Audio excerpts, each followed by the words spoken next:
Good evening, everyone. Is audio video clear for all? Audio video clear है सबके लिए? Clear है. So audio video is clear. ठीक है. So we'll start with the session. This is the third session of your civil edge. तीसरा session है आपके civil edge का. स्टार्ट करते हैं. स्टार्ट करने से पहले बेसिक अनाउंसमेंट्स है. Result for the gate was being announced in the month of the March. Most of the toppers are using our platform. Testimony of the toppers is in front of you. If you go for Iconic subscription, इसमें आपको books मिल जाएंगी. 19 books हैं इसके अंदर, technical non technical दोनों. So topic for today's discussion is that how to study for more hours. ज़्यादा लंबे time तक हम कंटिन्यूसली कैसे पढ़ें. रीजन बीइंग जब भी बताया जाता है कि तैयारी कब स्टार्ट करें, बोला जाता है हेड स्टार्ट लेने के लिए आपको अपनी प्रिपरेशन जल्दी ही करनी है. यानी थर्ड ईयर में ही, फोर्थ ईयर के स्टार्टिंग में आपको अपनी प्रिपरेशन स्टार्ट कर लेनी है, which is not the case with many. जो बहुत लोगों के साथ नहीं हो पाता, इसलिए लास्ट में आके the only way to complete this syllabus is to stretch the preparation time. आपको अपना पढ़ने का जो टाइम है उसको स्ट्रेच करना पड़ता है. अब ये एक बहुत डॉन्टिंग टास्क हो जाता है सबके लिए कि यार इतने लंबे टाइम तक हम कैसे पढ़ें. How to study for this particular long hour of duration. तो सेम प्रॉब्लम जैसे आपके साथ है, मेरे साथ भी थी. तो कैसे इस चीज़ को ओवरकम किया था, how it was being overcome, उसको हम डिस्कस करेंगे. मतलब कैसे साइंटिफिक तरीके से हम इस प्रॉब्लम को एलिमिनेट कर सकते हैं, how it can be eliminated. तो पूरा फोकस इसी के ऊपर होगा कि हम लंबे टाइम तक कैसे पढ़ सकते हैं कंटिन्यूसली. तो मेन इशू ये है कि एक दिन दो दिन तो पढ़ लोगे, आपको कंटिन्यूसली पढ़ना पड़ेगा लंबी ड्यूरेशन तक. हो सकता है 5 महीने, 6 महीने, 7 महीने, 8 महीने आपको पढ़ना हो इतने टाइम के लिए अपना सिलेबस कंप्लीट करने के लिए. It is valid for all the courses. Valid है सारे कोर्सेज के लिए. जरूरी नहीं है गेट टीएससी की बात कर रहे हो या एसएससी जेईई की बात कर रहे हो, यूपीएससी में भी आप सेम अप्रोच को अडॉप्ट कर सकते हो. तो कोई भी तैयारी कर रहे हो, हिस्ट्री पढ़ रहे हो, ज्योग्राफी पढ़ रहे हो, केमिस्ट्री पढ़ रहे हो, सेम अप्रोच आप फॉलो कर सकते हो. You can follow the same approach. So this session is the part of the series which is civil edge. हर सैटरडे हो रही है 8 बजे. 2 सेशन हो गए इसके, तीसरा सेशन है ये. स्पेशल क्लास पे ही होती है. These are the benefits that you will be getting if you attend the free class live. अगर आप फ्री क्लास लाइव कर रहे हो. अब हम आते हैं कि आज हम किन किन बातों पे चर्चा करेंगे. Today we'll be talking about what. ये आपको हेडर्स मिल जाएंगे. These are the headers कि हम कैसे लंबे टाइम तक पढ़ें. तो इसको अगर स्टार्ट करूं मैं, if I start this, आखिरी के जो 2 साल थे मेरी तैयारी के, I have also spent countless hours. मतलब काउंट ही नहीं कर पाओगे कि कितने आवर्स स्पेंड किए मैंने पढ़ने के अंदर. जब continuously I have spend countless hours to complete my preparation. ऐसा बहुत बार होता था कि I used to burn out हो जाता था. बर्न आउट का मतलब ये है कि नहीं, अब आपका मन ही नहीं करता पढ़ने का. कंटिन्यूसली आप सेम टाइम बार बार करे जा रहे हो. जैसे सेम एग्जांपल, अगर आप एक गाड़ी को कंटिन्यूसली चलाते जाओगे हजारों किलोमीटर तक, इंजन क्या हो जाएगा उसका, बर्न आउट कर जाता है. ब्रेक्स क्या कर जाएंगी, बर्न आउट कर जाएंगे. टायर क्या कर जाएंगे, बर्न आउट कर जाएंगे. ऐसे ही हमारा ब्रेन भी बर्न आउट कर जाता है अगर आप कंटिन्यूसली सेम काम करते जाओ. तो सेम चीज़ है. आखिरी के 2 साल की जो मेरी प्रिपरेशन थी, countless hours I have spent for studying. Burn out हुआ, बहुत बार बर्न आउट हुआ.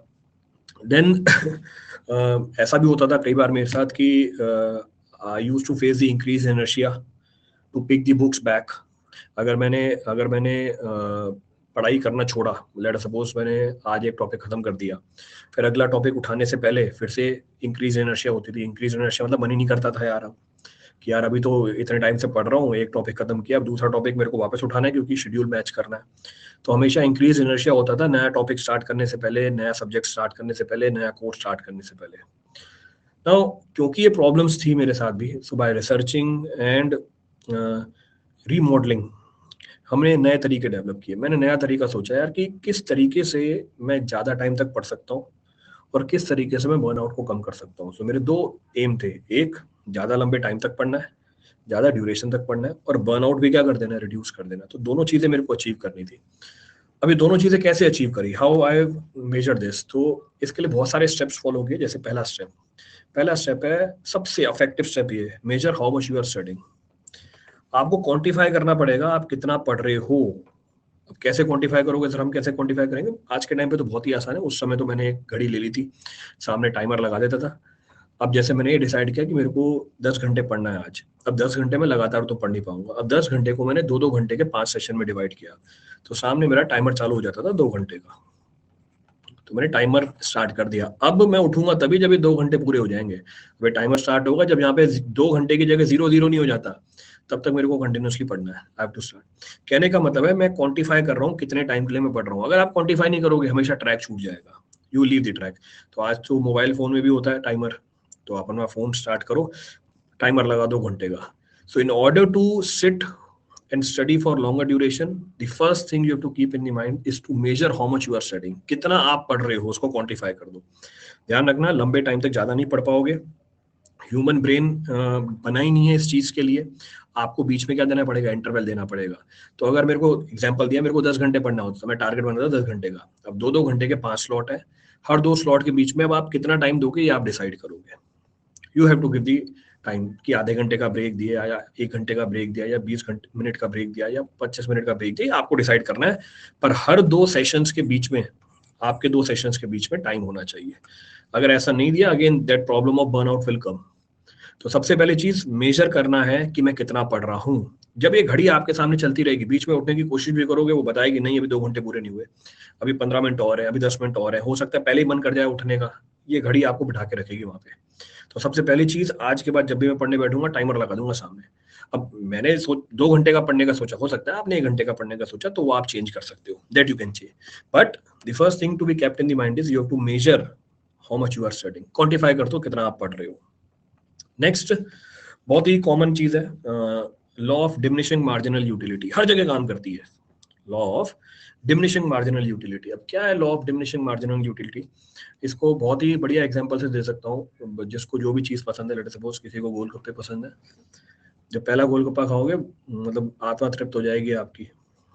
या किसी को और लेट सपोज कोल्ड ड्रिंक पीना बहुत पसंद है, पहली कोल्ड ड्रिंक पियोगे बहुत अच्छा लगेगा, दूसरी कोल्ड ड्रिंक पियोगे वही जो सेटिस्फेक्शन का लेवल है वो कम हो जाएगा, तीसरी कोल्ड ड्रिंक पियोगे अब हो सकता है पी भी नहीं पाओ, चौथी कोल्ड ड्रिंक अगर सामने कोई बॉटल ला भी देगा ना, आप मना कर दोगे नहीं भाई बहुत हो गया, है वही कोल्ड ड्रिंक, सेम चीज है, पर इसकी जो यूटिलिटी है वो कम होती जा रही है। It's utility is decreasing. Valid है हर चीज के लिए।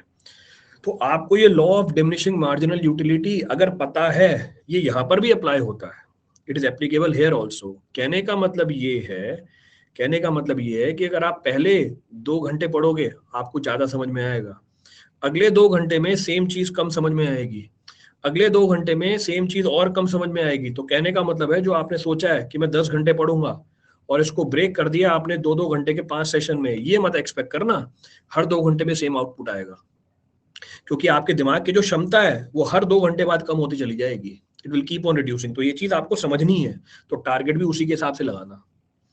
तो फिर से बताया, ह्यूमन ब्रेन 2 से लेके 3 घंटे के आसपास कंटिन्यूअसली पढ़ सकता है। अब 2 से लेके 3 घंटे, अब इसको आप और रिड्यूस कर सकते हो, आज के टाइम पे कंसंट्रेशन और कम हो गई है, तो आप बोल सकते हो 1.5 से लेके 2.5 घंटे। अब 1.5 से लेके 2.5 घंटे, इसलिए मैंने सेशन ही 2 घंटे का आपको बना के दिया है, इसलिए मैंने सेशन ही 2 घंटे का आपको बना के दिया है कि यार 2 घंटे मेरे को बैठना है। पर ये चीज दिमाग में ध्यान रखनी है कि हर 2 घंटे में आपका जो आउटपुट निकल के आएगा उस दिन का, वो सेम नहीं रहेगा। It will keep on reducing, तो आउटपुट कम होता जाएगा। अब जब मेरे को ये बात पता चल गई मेरी आउटपुट कम होती चली जाएगी, अब इसको कंपनसेट कैसे करूंगा? मैं पहले 2 घंटे में सबसे इंपॉर्टेंट चीज करूंगा, जैसे बता रखा है हर बार आपको, रिवीजन सबसे पहले होगी। रिवीजन सबसे इंपॉर्टेंट टास्क है हमारे पढ़ने का, तो पहले 2 घंटे में तो मैं रिवीजन करूंगा। अगर मैं एग्जांपल 10 घंटे पढ़ रहा हूं तो आप ये चेंज कर सकते हो। अगले 2 घंटे में फिर जो दूसरी इंपॉर्टेंट चीज है वो पढ़ूंगा, और लास्ट के 2 घंटे में जो लीस्ट इंपॉर्टेंट चीज होगी उसको पढ़ूंगा। बिकॉज आई नो मेरे रिटेंशन, मेरे दिमाग में समझने की जो क्षमता है वो धीरे धीरे पूरे दिन के अंदर कम होती चली जाएगी। तो इस चीज का आपको ध्यान रखना है। सेम चीज किसके लिए? सेम चीज आपके सब्जेक्ट के लिए, कंसेप्ट के लिए, टॉपिक के लिए। अगर सेम सब्जेक्ट ही पढ़ते जाओगे रोज आप, सेम सब्जेक्ट ही पढ़ते जाओगे रोज आप, तो आपका उस सब्जेक्ट के अंदर इंटरेस्ट कम होता चला जाएगा। और इसका परफेक्ट एग्जांपल है, क्लास देख लो। पहले दिन क्लास में आएंगे भर भर के लोग, उसी सब्जेक्ट की अगर 40 क्लासें हो जाएंगी, अगर पहले दिन आ रहे हैं अगर 500 लोग, आखिरी दिन में सिर्फ 15 लोग आएंगे, तो आखिरी के अगर 10-15 क्लासें बची हुई 15 लोग आएंगे। क्यों? ये है law of diminishing marginal utility. जब सेम चीज आप बार बार करते जाते हो तो उसकी यूटिलिटी कम होती चली जाती है। अब क्योंकि मुझे ये पता है, सिंस आई नो दिस, मैं इसको पहले से कंपनसेट करूंगा, तो मुझे इस लॉ को अप्लाई करना है अपने पढ़ाई के अंदर। अब इसको कैसे? पहले बताया, सबसे इंपॉर्टेंट चीज सबसे पहले पढ़ूंगा। इसको कंपनसेट करने का तरीका क्या है? आपको बोला जाता है यार एक साथ 2 सब्जेक्ट उठाओ, क्यों बोलते हैं? आप स्विच करो, पहले 2 घंटे में एक सब्जेक्ट पढ़ा, अगले 2 घंटे में दूसरे सब्जेक्ट पढ़ा, स्विच कर लिया मैंने सेम चीज नहीं रखी। इसका ये भी एक रीजन है, इसको ऐसे भी अप्लाई कर सकते हो, कभी भी रोड स्ट्रेट नहीं बनाई जाती है लंबे time. For a long distance you will never find a road to be straight, अगर है तो वो बहुत ही खतरनाक है, डिजाइनिंग का फ्लो है वो, हमेशा बीच में जानबूझ के कर दिए जाते हैं। नहीं दोगे ड्राइवर सो जाएगा, नहीं दोगे ड्राइवर सो जाएगा। क्यों? क्योंकि सेम चीज बार बार कर रहा है, यूटिलिटी कम होती जाएगी, उसकी कॉन्सेंट्रेशन कम होती चली जाती है, it's concentration will keep on reducing. तो जान करके बीच में, अगर स्ट्रेट रोड है, जान करके बीच में ब्रेकर दे देते हैं, they provide the breaker in between, कि हाँ जो ड्राइवर है उसकी जो कॉन्सेंट्रेशन है या जो उसकी जो मोनोटिनिटी है उसको क्या किया जाए, डिस्टर्ब किया जाए, ताकि वो और ध्यान दे।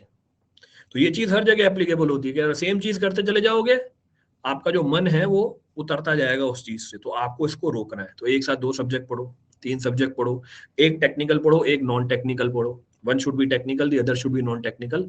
तो इससे जो law of diminishing marginal utility का इम्पैक्ट है हमारे ऊपर, हम उसको कंपनसेट करते जाएंगे। तो ये तो होगा ही होगा, तो उसको कंपनसेट करने का तरीका निकाल लिया। तो पता था ये लॉ, मुझे ये चीज मैं देख भी रहा था, तो मैंने इसको कंपनसेट किया, I have compensated law. Next, याद रखने का सबसे अच्छा तरीका, याद रखने का साइंटिफिक, क्योंकि साइंटिफिक बात कर रहे हैं कि टॉकिंग इन साइंटिफिक टर्म्स, याद रखने का सबसे अच्छा तरीका दिया था प्रोमोडोरो ने।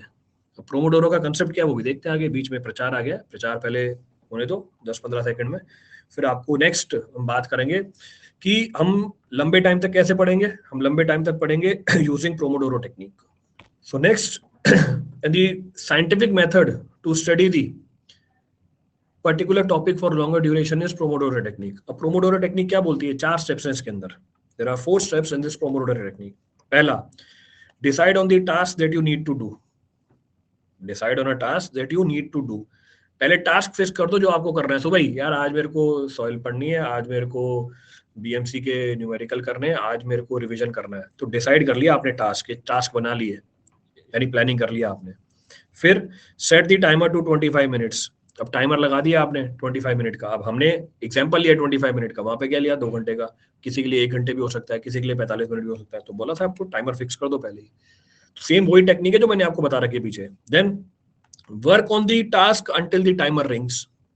जब तक आपका टाइमर रिंग नहीं कर जाता तब तक आपको वो काम करते रहना है। You have to keep on working on that task.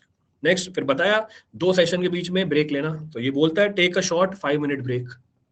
एक 5 मिनट का ब्रेक ले लेना भैया, गाने सुन लेना, फ्रेश हो आना, कुछ खा पी लेना, चाय पी लेना, दोस्तों से बात कर लेना, घर पे बात कर लेना, जो भी है, एक 5 मिनट की आपको ब्रेक लेनी है। इससे 5 मिनट बोला। After 4 cycles take a 15 to 30 minutes break. अगर जैसे हम 5 साइकिल रखी हुई हमने, तो अब जब चौथी साइकिल आ जाती है उसके बाद 15 से लेकर 30 मिनट की ब्रेक। कहने का मतलब ये है कि हर 2 सेशन के बीच में आपके जो ब्रेक की ड्यूरेशन है वो बढ़ती चली जाएगी। Same law of diminishing marginal utility. तो हमने जो सेशन बना रखे हैं, हर 2 सेशन के बीच में जो मैं ब्रेक दे रहा हूँ, आधे आधे घंटे की, 1-1 घंटे की, जो भी आपका मन करता है, इसकी ड्यूरेशन बढ़ाते जाना। क्यों? क्योंकि अब दिमाग क्या होता जा रहा है, एग्जॉस्ट होता जा रहा है। So I keep on increasing the duration. पहले मैंने, हो सकता है पहले शुरू में 10 मिनट के लिए हो, फिर अगले बार मैंने पता चले 20 मिनट के लिए हो, फिर उसके अगले बार आधे घंटे के लिए हो, उसके अगली बार मैंने 1 घंटे की ब्रेक ले ली। तो जैसे जैसे मैं अपना टारगेट अचीव करता जा रहा हूँ, मैं आखिरी लेग, आखिरी सेशन पे पहुंचता जा रहा हूँ, मैं जो बीच में ब्रेक है उसकी ड्यूरेशन भी बढ़ाता जा रहा हूँ, क्योंकि अब आपका माइंड एग्जॉस्ट होने लग जाएगा। जो यूटिलिटी है समझने की, वो धीरे धीरे कम होती चली जाएगी। और यही हमारी प्रोमोडोरो टेक्निक थी। तो ये साइंटिफिक तरीका है, मतलब प्रूवन तरीका है किसी भी चीज को या किसी भी काम को लंबे टाइम तक करने का, और वही हमने पीछे फॉलो किया। The same is being followed. Next, next आपको क्या करना है? नेक्स्ट आपको ये बोल रहा है कि अब आपको अपना फोकस आर डिसाइड करना है। फोकस आर डिसाइड करना है मतलब, मैंने अपने फोकस आर डिसाइड कर रखे थे कि यार दिन में 3 से लेके 5 बजे 2 आवर्स, ये मेरे फोकस आवर्स है। फोकस आवर मतलब इन 2 घंटों में तो जो टास्क मैंने सोचा हुआ है दिमाग में, वो तो मैं कंप्लीट करूंगा ही नहीं करूंगा। अगर मेरा ये टास्क पूरा नहीं होगा, मैं अगले टास्क पे जाऊंगा ही नहीं। तो इसका मतलब पूरे दिन में मेरे फोकस आवर्स पहले से फिक्स थे कि यार ये 2 घंटे मैंने फोकस आवर डिसाइड कर रखे हैं। तो फोकस आवर मतलब आपका माइंड, आपकी बॉडी इस तरीके से ट्यून हो जानी चाहिए कि यार 3 से लेके 5 बजे का टाइम है, आ जाओ। आपका जो टास्क था, आपका जो गोल था, वो आपको इस 2 घंटे में अचीव करना है। अब आपका टास्क क्या हो सकता है? टेस्ट सीरीज करना, आपका टास्क क्या हो सकता है? पीवाईक्यू करना, आपका टास्क क्या हो सकता है? रिवीजन करना, जो भी आपका टास्क है वो आपको फोकस आवर में कंप्लीट करना ही करना है। नेक्स्ट, आपको अपनी पढ़ाई कब स्टार्ट करनी है? आपको अपनी पढ़ाई कब स्टार्ट करनी है? जैसे ही उठे तभी पढ़ाई स्टार्ट कर देनी है। तो पीछे कोई मेरे कमेंट ध्यान से पढ़ा नहीं था, क्या था वो पूछ रहा था कब पढ़े, सुबह उठ के पढ़े। जैसे ही उठे तभी पढ़ने बैठ जाना है, बाकी सारी चीजें बाद में होंगी। So wake up and do it. जिस समय उठे उसी समय क्या करो, पढ़ना चालू कर दो, क्योंकि उस समय आपकी एफिशिएंसी मैक्सिमम होगी। बताया जैसे जैसे आगे जाओगे, law of diminishing marginal utility, आपकी जो एफिशिएंसी है, आपका जो फोकस है वो कम होता चला जाएगा। तो इसलिए जैसे ही उठे जल्दी से जल्दी पढ़ने बैठ जाना है, क्योंकि अभी मेरी एफिशिएंसी मैक्सिमम आएगी, तो सबसे इंपॉर्टेंट टास्क भी सबसे पहले करूंगा। फिर जानकारी दी आपको फोकस आवर्स की, फोकस आवर्स डिसाइड कर लो भैया ये मेरा फोकस आवर है। नेक्स्ट एस्पेक्ट है भैया मिनिमाइज और डिस्ट्रैक्शन। आपको अपने डिस्ट्रैक्शन को मिनिमाइज करना है। आज के टाइम पे सबसे बड़ा डिस्ट्रैक्शन फोन। कैसे इसको मिनिमाइज करूं? अब आप बोलोगे सर मैं तो पढ़ता ही फोन से हूँ, मैं क्लास ही फोन से लगाता हूँ, कैसे डिस्ट्रैक्ट करूं? भैया मोड चेंज कर दो। आपके फोन में ज़ेन मोड होगा, आपके फोन में फोकस मोड होता है, मोड ही होता है एक फोकस मोड। नहीं हो तो ऐप डाउनलोड कर लेना, नहीं हो तो ऐप डाउनलोड कर लेना, उसमें आपको ज़ेन मोड में फोन को कन्वर्ट कर देगी। ज़ेन मोड मतलब आप जो चीज पढ़ रहे हो बस वही पढ़ने देगा, आपको ऐप स्विच नहीं करने देगा। He will not permit you to switch the apps. इसको ज़ेन मोड या फोकस मोड बोलते हैं। तो आपको अपनी डिस्ट्रैक्शन को मिनिमाइज करना है। अगर फोन से पढ़ रहे हो तो, फोन से नहीं पढ़ रहे हो फोन को दूसरे कमरे में रखाओ। तो आपको फिजिकल डिस्टेंस बनानी है अपने डिस्ट्रैक्शन से। तो फोन, पता है सबका मन करता है फोन उठा के बार बार चेक करने का कि भैया क्या नोटिफिकेशन आई है क्या नहीं आई है। इसको दूसरे कमरे में रखाओ। जब मैं पहले 2 घंटे पढ़ रहा हूँ, जब मेरे फोकस आवर चल रहे हैं, पता है मेरे यहाँ पे डिस्ट्रैक्शन होने के चांसेस हैं, फोन को मैंने रखा हुआ है बगल वाले कमरे में। अब मेरी मेहनत लगेगी वहां से उठा के आने में, तो वहां से उठा के आने के चांसेस क्या होंगे? कम होंगे। जाओगे अभी भी, इतनी स्ट्रांग होती है एडिक्शन, आप उठा के भी ले आओगे वापस वहां से, बट क्योंकि मेहनत लगेगी, हो सकता है चांसेस क्या हो जाए, कम हो जाए। तो आपको अपनी डिस्ट्रैक्शन मिनिमाइज करनी है। मैंने एग्जांपल दिया कि ये आज के टाइम पे फोन डिस्ट्रैक्शन है, और भी डिस्ट्रैक्शन हो सकते हैं आपके। तो हर एक इंडिविजुअल का डिस्ट्रैक्शन अलग अलग हो सकता है। हो सकता है आप जॉब करते हो तो वहां पे आपका मैनेजर आपकी डिस्ट्रैक्शन हो सकता है आप जॉब नहीं करते हो, आप प्यार करते हो, आपकी डिस्ट्रैक्शन आपकी प्रेमिका हो या प्रेमी हो। तो आपको अपनी डिस्ट्रैक्शन क्या करनी है? कम करनी है, चाहे कुछ भी हो। Distraction is to be minimised. Next, schedule बना लेना पहले ही, जो हर बार डिस्कस करते हैं हम, कि शेड्यूल बना रखा है कि भैया ये चीज होनी है तो होनी है, कंप्लीट करनी है तो करनी है। तो ये 4 पॉइंट्स निकल के आते हैं। ये 4 पॉइंट्स हैं, इन चारों पॉइंट को दिमाग में बिठा लेना है कि भैया सबसे पहले उठते ही अपनी पढ़ाई पे लग जाना है, ताकि एफिशिएंसी मैक्सिमम निकल गया और लंबे टाइम तक पढ़ पाऊँ। अपनी डिस्ट्रैक्शन को मिनिमाइज करके रखना है जब भी मैं पढ़ने बैठूं। दूसरा, मेरे फोकस आवर में जो चीज मैंने डिसाइड करी है वो तो करना ही करना है, क्योंकि फोकस आवर वाली अगर मेरी टास्क कंप्लीट नहीं होगी, मैं अगले टास्क पे जाऊंगा ही नहीं। I will not switch on to the next task. तो जनरली मैं फोकस आवर को रखता था बीच में, क्योंकि बीच में आके लेथार्जिक हो जाते हैं, सोने का मन कर जाता है, आलसी हो जाते हैं।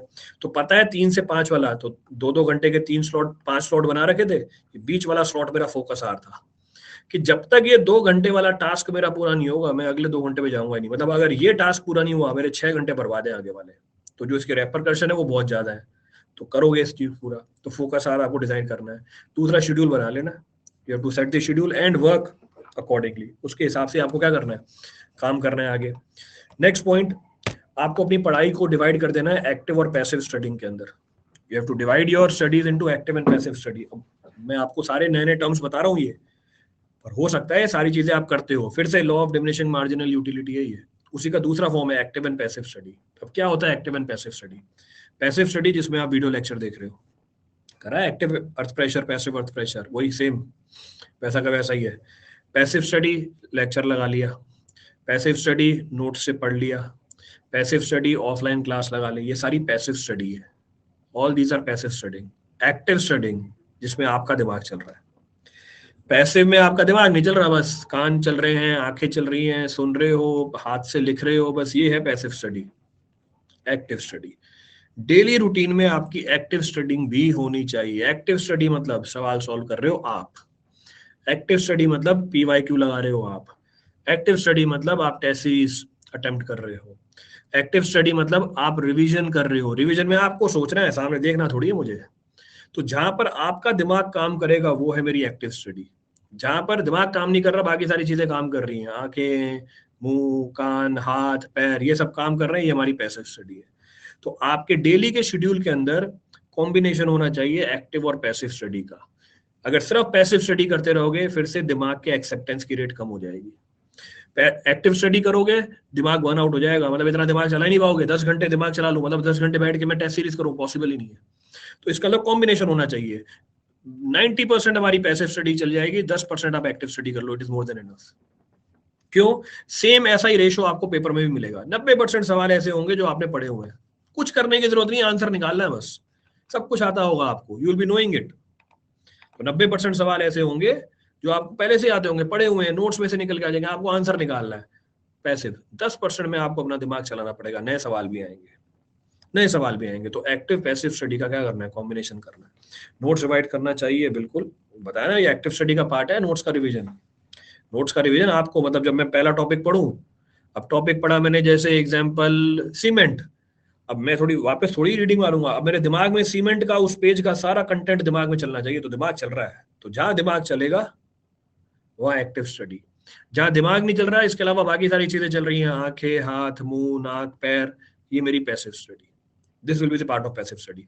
तो अगर 10% भी एक्टिव स्टडी आप रोज कर रहे हो तो दिमाग आपका फंक्शन कर रहा है, दिमाग धीरे धीरे फंक्शनिंग करने लग जाएगा, और आप खुद देखोगे कि परसेंटेज में वही रख रहा हूँ, पर इस 10% में मेरा दिमाग ज्यादा तेजी से काम करने लग गया है, मतलब उसके सोचने की क्षमता धीरे धीरे बढ़ती चली जाएगी। एक पहले दिन ही सोचूंगा नहीं मैं 90% एक्टिव स्टडी करूंगा, वो हाथ खड़े कर देगा, इतनी कैपेबिलिटी नहीं होती हमारे अंदर, ह्यूमन माइंड के अंदर। तो 10% एक्टिव स्टडी, 90% आपको पैसिव स्टडिंग करनी है।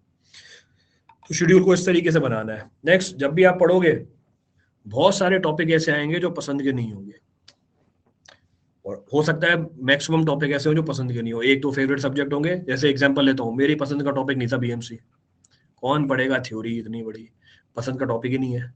So you have to develop a positive approach towards your subject. आपकी अप्रोच आपके सब्जेक्ट के प्रति पॉजिटिव होनी चाहिए। अगर नेगेटिव अप्रोच हुई, जितना मर्जी पढ़ लो, दिमाग में घुसेगा ही नहीं वो। तो आपको अपनी अप्रोच बदलनी है सब्जेक्ट के प्रति। तो बीएमसी पसंद ही नहीं था, अब इसकी अप्रोच कैसे बदली, उस समय की बात बता रहा हूँ जब मैं पढ़ता था, कोई नहीं पढ़ता था इसको, ना कहीं पे पढ़ाया जाता था, सब छोड़ के जाते थे। अब मैंने पॉजिटिव अप्रोच डेवलप करी, यार इसको तो कोई नहीं पढ़ रहा, यानी ये अपॉर्चुनिटी है बाकियों से आगे बढ़ने की, भले ही पसंद का नहीं है, मैंने इसको पढ़ना चालू किया, तो पॉजिटिव अप्रोच डेवलप करी। जहां आपने नेगेटिव अप्रोच बना लिया, अरे यार ये सब्जेक्ट तो आता ही नहीं है, अरे यार इसकी तो वेटेज ही बहुत कम है, अरे यार तो समझ में ही नहीं आया था, अरे यार इसके तो सवाल ही नहीं बनते, जैसे स्ट्रक्चर, अरे यार सवाल देख के डर जाते हैं, अरे भारी भारी सवाल, पहले ही परसेप्शन बना रखा, अरे बहुत भारी सवाल आते हैं इसके। तो जैसे ही आपकी नेगेटिव अप्रोच है किसी सब्जेक्ट के प्रति, वो उसी तरीके से बिहेव करेगा आपके साथ। तो अगर आपको अपनी इफेक्टिवनेस बढ़ानी है, आपको उस सब्जेक्ट के प्रति अप्रोच पॉजिटिव करनी पड़ जाएगी। अब वो अप्रोच पॉजिटिव कैसे करते हो, कहने का मतलब है आपको अपने दिमाग को भ्रमित करना है। अरे यार बीएमसी आगे जाके काम भी तो बिल्डिंग मटेरियल से ही करना है, चाहे कोई सी भी फील्ड हो, तो यार ये तो मेरे को ढंग से पढ़ना पड़ेगा, भले ही पसंद का टॉपिक नहीं है पर पढ़ना ढंग से पड़ेगा, I have to study it sincerely. अभी एसएससी जेईई का एग्जाम है, एस्टिमेशन कॉस्टिंग, पूरा थ्योरेटिकल है पर वेटेज बहुत ज्यादा है, अरे यार इसी से सिलेक्शन निकल के आ जाएगी मेरी, आई गेट दी सिलेक्शन। अब गेट में हम बोलते नहीं रहते, इन्वायरमेंट और सॉइल मिला के आपको क्लियर करा देंगे, दोनों का वेटेज 28% है। मैथमेटिक्स और एप्टीट्यूड नहीं पसंद भाई, एप्टीट्यूड मैथ्स, पर 28% वेटेज है इनकी। तो ये पॉजिटिव चीजें बताते हैं हम आपको, यार इसकी पॉजिटिविटी है।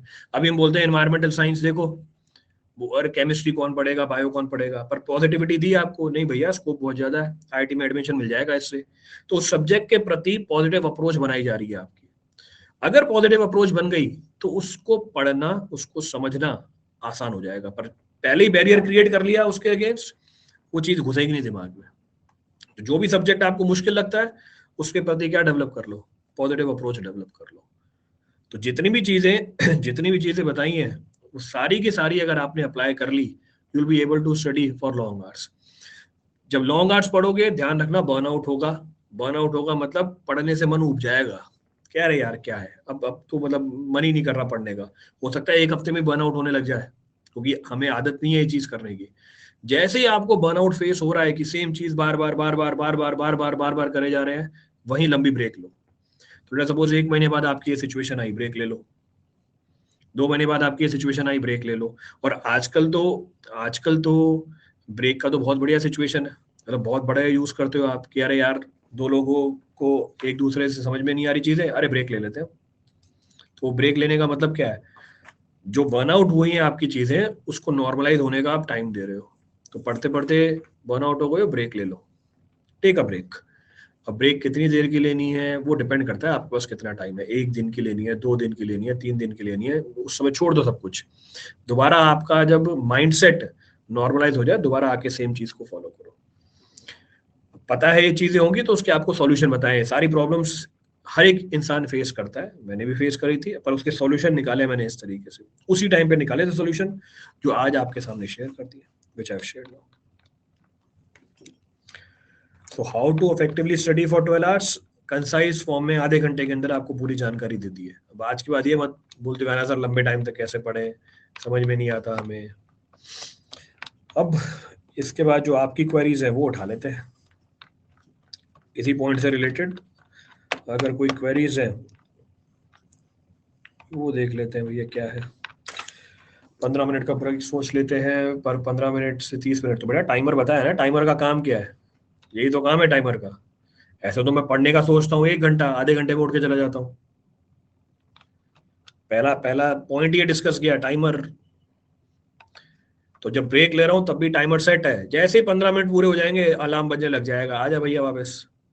बंद करने तो आओगे ना उसको अपनी सीट पे, तो जब अपनी सीट पे आ ही गया हूँ तो फिर पढ़ना चालू करूंगा मैं। तो कैसे मिनिमाइज करूंगा, क्वांटिफाई करूंगा उस चीज को। 15 मिनट से 30 मिनट इसलिए होते हैं क्योंकि 15 मिनट को मैं क्वांटिफाई नहीं करता हूँ, देखता नहीं मैं कि 15 मिनट बाद जाना है नहीं जाना। ये किसने बोल दिया कि 400 पेज की कॉपी डेली रिवाइज करनी है? 20% टाइम में जितने भी पेज आपने रिवाइज किए, पहले दिन 20% टाइम में आपने 20 पेज रिवाइज किए, खत्म। अगले दिन 20% टाइम में 5 पेज रिवाइज किए, खत्म। अगले दिन 20% टाइम में 50 पेज रिवाइज किए। तो रोज क्या कर रहे हो आप, उस पेज के आगे वाले पेज रिवाइज कर रहे हो। ये किसने बोल दिया भैया डेली 400 पेज रिवाइज कर रहे हैं? कोई सुपर कंप्यूटर भी नहीं कर पाएगा। आप कहां से कर लोगे डेली 400 पेज रिवाइज? तो सोच ही गलत लिया शुरू में ही, फिर वो हो नहीं रहा। किसी ने बोला ही नहीं है डेली 400 पेज रिवाइज करने के लिए।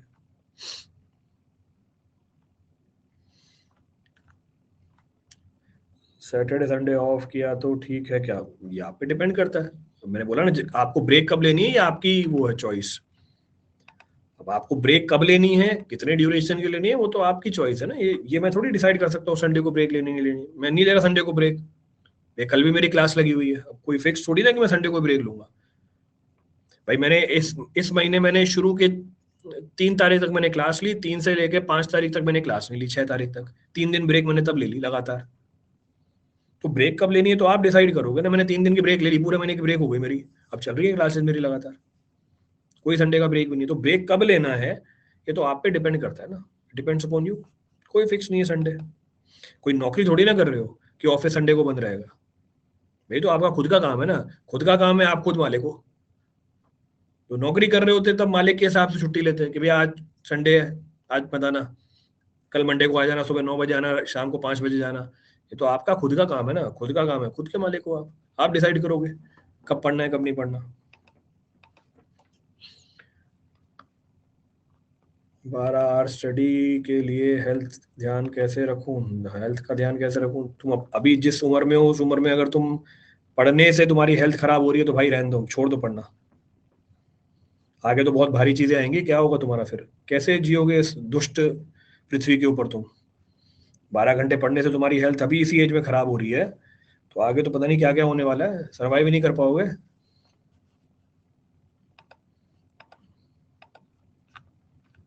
अगर अभी ये सोचो मेरी हेल्थ खराब हो जाएगी 12 घंटे पढ़ूंगा तो। 1000 घंटे का कोर्स है, ऊपर से प्रैक्टिस रिवीजन एक्टिव रिकॉलिंग फिर शॉर्ट नोट्स, टाइम बचता ही नहीं अगर 6 आवर क्लासेस के बाद। टाइम क्यों नहीं बचता बेटा, जो लोग पढ़ते ही है ना। आप मैनेज नहीं कर पा रहे हो टाइम को, you are not able to manage the time. जब नोट्स थोरोली रिवाइज करते हैं तब लगता है कि आता है, but just forget in one day. हाँ, you forget in one day, it means you have to increase the frequency of revision. आप एक दिन पढ़ने के बाद अगले दिन ही भूल रहे हो, इसका मतलब आपको फ्रीक्वेंसी बढ़ानी है अपने रिवीजन की। अब फिर ये 1 दिन 2 दिन हो जाएगा, 2 दिन बाद भी नहीं भूलोगे, फिर 2 दिन 3 दिन बाद हो जाएगा तब भी नहीं भूलोगे। तो आपको ये धीरे धीरे बढ़ाते जाना है तब तक जब तक ये एक से बढ़ते बढ़ते 1-2 हफ्ते नहीं हो जाए। जॉब के साथ कैसे करें? सेम ऐसे ही करेंगे जॉब के साथ। मैंने जॉब के साथ तैयारी करी है भाई, अब ये क्या बात हुई जॉब के साथ कैसे करें? टाइम तो आपको निकालना पड़ेगा ना। अब ये मत बोलना सर मेरी जॉब में टाइम, किसी की जॉब में टाइम नहीं मिलता, जॉब निकालना पड़ता है। You have to manage the time there. जैसी जॉब आप कर रहे हो वो मेरी जॉब नहीं थी, और मेरी जॉब आपकी नहीं थी, पर मैंने अपना टाइम निकाल लिया वहां पे। तो जॉब के साथ बिल्कुल कर सकते हो, क्यों नहीं कर सकते? एफएम का रिवीजन, किसी भी सब्जेक्ट का रिवीजन कैसे करें वो मैंने आपको एएमए वाली क्लास में बता रखा है, that I have discussed in AMA class, वो आप देख सकते हो, अलग से सेशन लिया हुआ है इसका मैंने। 9-10 घंटे स्टडी को देता हूँ बट अफेक्टिव नहीं हो पाता है, एट द एंड लगता है कुछ नहीं पढ़ा। अफेक्टिव मतलब क्या? आपके हिसाब से अफेक्टिव ना, कोई बात नहीं, चलने दो। अफेक्टिवनेस तो आप जब टेस्ट दोगे तब पता चलेगी ना कि आपने पढ़ा नहीं पढ़ा। अफेक्टिवनेस तो आपको तब पता चलेगी ना जब जब आप टेस्ट दोगे, वो आपको बताएगा। बाकी हम तो सोच तो कुछ भी सकते हैं अपने बारे में, पर सिटिंग तो देनी पड़ेगी आपको। आप लोगों ने जितनी गलतियां बताई थी यूट्यूब लेक्चर्स में वो सब मैंने कर ली है, वो सब मैंने कर लिए हैं, सारे लेक्चर्स कर लिए हैं और रिवीजन नहीं करा है, तो बस सब जीरो हो गया। रिवीजन नहीं किया तो सब जीरो हो गया, वापस स्टार्ट करना पड़ेगा जीरो से आपको। अब सब लेक्चर्स फिनिश कर लिए हैं तो मेरे लिए रिवीजन एंड क्वेश्चन करना है, 8 मंथ ही है, तो बस रिवीजन नहीं किया, सब भूल गए हो, उतना ही टाइम लगेगा, करके देखो वापस। आपने बोला ना मैंने सारे लेक्चर्स कर लिए हैं, रिवीजन नहीं किया, अब जब करने बैठोगे दोबारा से उन लेक्चर्स को करना पड़ेगा, तो 8 महीने में अब आप लेक्चर ही करते रहोगे, रिवीजन नहीं होगा, सिर्फ आपको दोबारा से वो लेक्चर उतने ही पढ़ने पड़ेंगे जितनी पहली बार पढ़ा था आपने। आई स्टार्टेड एट 8 AM से 1 PM 4 घंटे तक, देन 2.5 घंटे, ठीक है, then I feel burned out, ठीक है। तो अब वही मैंने कहा ना, तो अब आप क्या करो, अब पहला स्ट्रेच आपने बढ़ा लिया, अच्छा है, तो 4 घंटे तो आपने यहीं पे निकाल लिए, फिर दूसरा स्ट्रेच आपने छोटा कर लिया 2.5 घंटे का, तो बिल्कुल सही बात है। अब 5 बजे फ्री हो गए ना, अब यहाँ पे 6.5 घंटे तो पढ़ ही चुके हो, ले लो 5 से लेके 7 बजे तक ब्रेक, 5 से लेके 7:30 बजे तक ब्रेक ले लो, कर खा लो, खाना भी खा लो बीच में 7:30 बजे, अब 7:30 से 5 बजे पढ़ने बाद बैठो, 7:30 बजे पढ़ने बैठो, अब क्या पढ़ो भैया, यहाँ आपने मेजर पोर्शन कर लिया, यहाँ पे सवाल सॉल्व करो, यहाँ पे करो एक्टिव, या नॉन टेक करो, यहाँ पे go for non tech portion, तो आखिरी में नॉन टेक डाल दो। How to manage both GATE and semester exam, syllabus for both is same. आपके सेमेस्टर में जो टॉपिक है वही टॉपिक आप गेट के लिए भी करोगे, और सिलेबस तो दोनों का सेम ही है, syllabus for both is same, उसमें तो आपको कुछ अलग अलग करने की जरूरत ही नहीं है।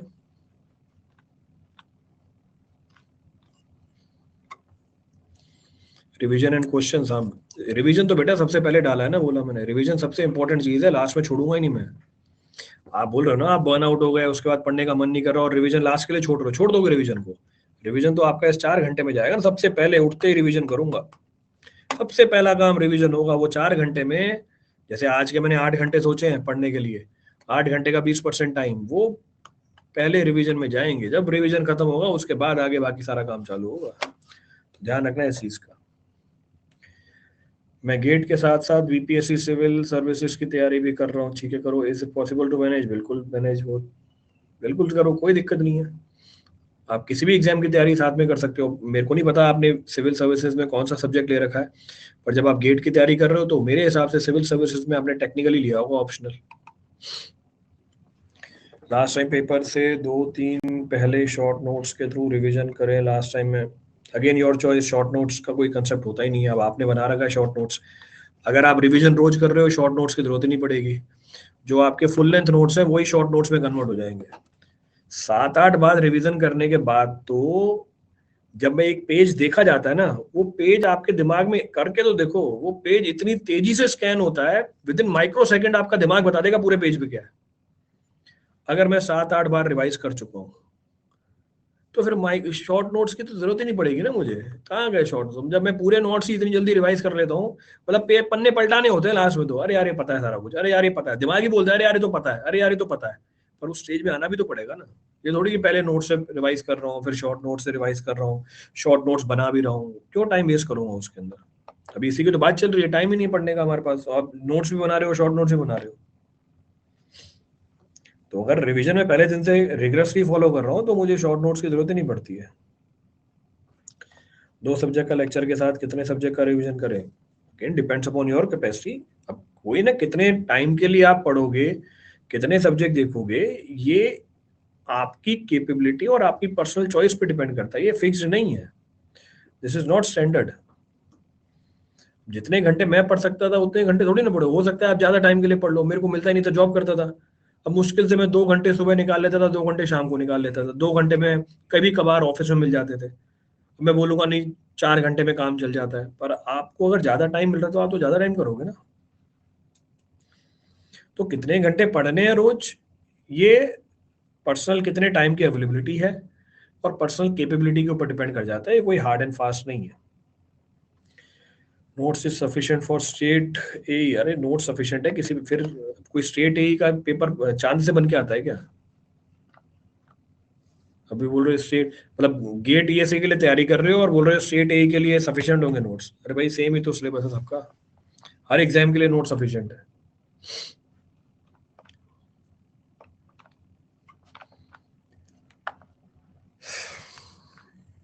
नेक्स्ट क्या है, एक चीज बार बार आती है स्टेट जेई में निकल बहुत लो, एक चीज बार बार आती है स्टेट जेई नहीं निकला बहुत लो फील होता है स्टेट जेई। अगेन अब जब देखो मैं इस चीज को कैसे लेता था, शुरू में जब मैं एग्जाम देने जाता था तो आप तो बोल रहे हो निकला नहीं स्टेट ए जेई, पेपर देने जाता था पेपर पूरा नहीं होता था, सवाल छूट जाते थे। मतलब अगर 100 सवाल होते थे पहुंच पाता 60 सवालों पे, शुरू में जब पेपर देना चालू किया था 60 से 70 हुए, 70 से 80 हुए, 80 से 90 हुए, 90 से पूरे अटेम्प्ट हुए 100। फिर अब पूरे अटेम्प्ट होने लग गए पर टाइम अगर 3 घंटे का है 2.5 घंटे में पेपर खत्म हो जाता था। तो ये स्टेज लाए ना धीरे धीरे। अब मैं यहीं पे आके हार मान जाता कि यार मेरे तो पेपर ही पूरा नहीं हो रहा। अभी तो मैंने एग्जाम्पल लिया, पेपर तो खूब सारे दिए थे। कितने पेपर दिए थे मोटा मोटा मैं बता देता हूँ आपको, 50 के आसपास पेपर दिए थे मैंने। क्यों, इसको कैसे बताया मैंने, हर सैटरडे संडे पेपर देने जाता था मैं, कोई ना कोई पेपर होता था मेरा, Saturday Sunday Saturday Sunday Saturday Sunday paper चलता ही रहता था। तो 50 के आसपास पेपर दिए शुरू में, तो मैक्सिमम यही होता था, 40 ऐसे होंगे कि पेपर पूरा ही नहीं हो पाता था। तो अगर ये नहीं हो रहा है इसका मतलब धीरे धीरे आप बढ़ रहे हो उसकी तरफ, यहाँ पे छोड़ थोड़ी देना है, वो तो थ्रेशोल्ड आने ही वाला है।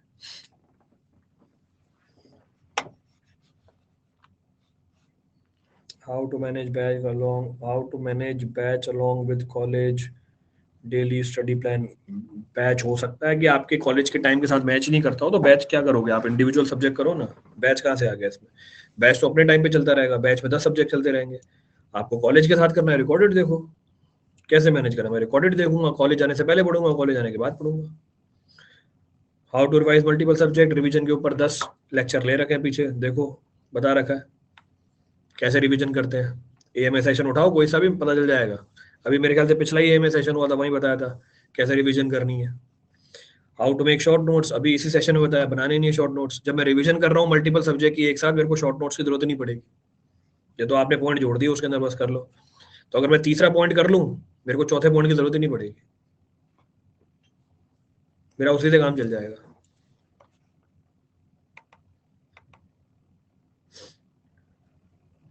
मिनिमम कितने मॉक टेस्ट देने चाहिए फिर से अब कोई रामबाण थोड़ी है कि मिनिमम 40 मॉक टेस्ट दूंगा तो प्रभु खुश होंगे हमसे, कि 40 सोमवार का व्रत करोगे तभी तुम्हें अच्छा पति मिलेगा। भाई ये कोई वो मिनिमम थ्रेशोल्ड बना रखा है क्या कि मिनिमम इतने मॉक टेस्ट तो देने ही देने हैं पेपर निकालने के लिए? अरे भैया जितने दे सकते हो दो ना, ये कहां से है कि मिनिमम इतने देने ही देने हैं? जितने दे सकते हो दो, कोई लिमिटेशन नहीं है। भैया ऐसा कोई है क्या कि बोलेगा नहीं यार मेरे को मैक्सिमम कितने नंबर लाने हैं उससे मैं खुश होऊंगा? आप तो अप्रोच करोगे ना कि मैक्सिमम ले कितने भी, जितने ज्यादा ला सकते हो लाओ। तो जितने ज्यादा मॉक टेस्ट दे सकते हो दो, give as many mock test as you want.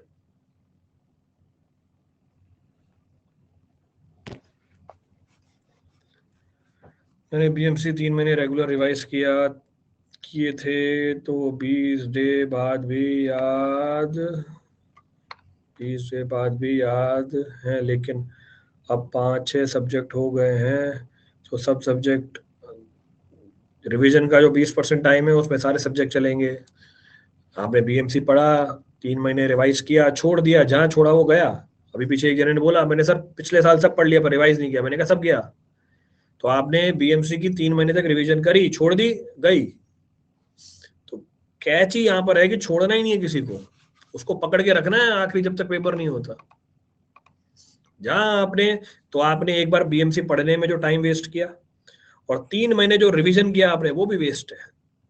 तो पढ़ने का टाइम 3 महीने सब बर्बाद कर दिया, क्यों? क्योंकि छोड़ दिया। अब जब अगली बार पढ़ने बैठोगे बीएमसी को, उतना ही टाइम लेगा जितना पहली बार लिया था। तो काहे इतना डबल डबल टाइम वेस्ट करते रहते हो? तो वो बीएमसी छोड़ना ही नहीं था आपको, पकड़ के चलना था आखिरी दिन तक, और साथ में दूसरे सब्जेक्ट भी जुड़ते जाते हो उसके अंदर।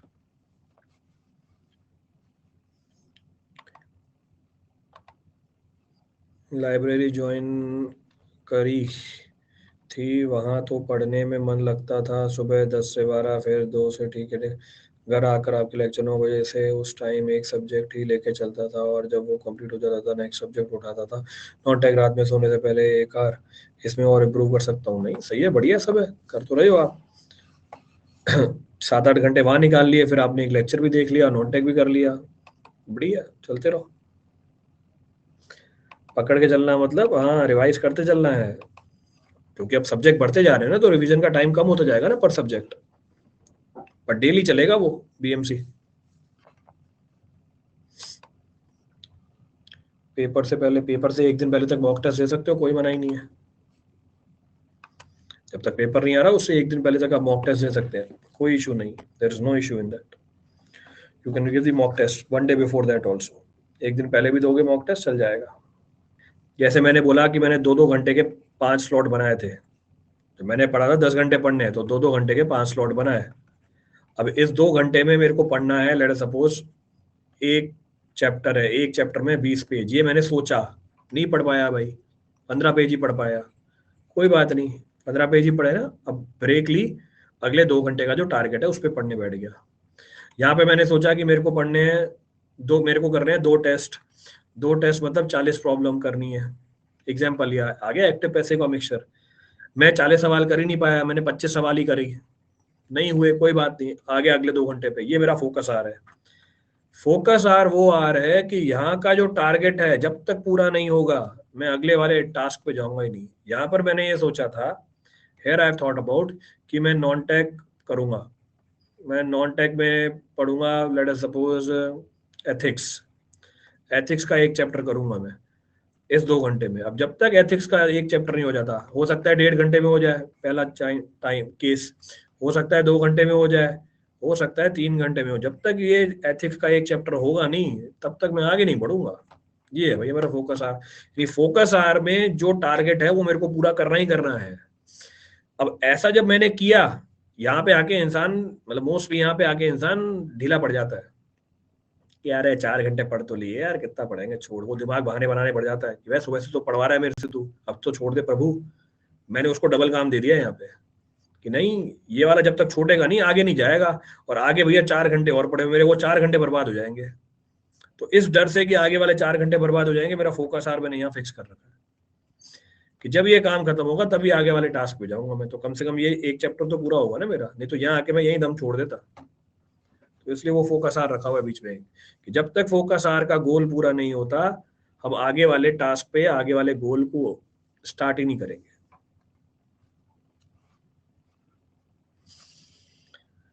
चलो भैया हो गया बहुत, अब करते हैं अगले सेशन में बात। चलिए, इसके बाद आपके एसएससी जेईई की क्लास है, एसएससी जेईई की पीवाईक्यू करते हैं। Thank you everyone.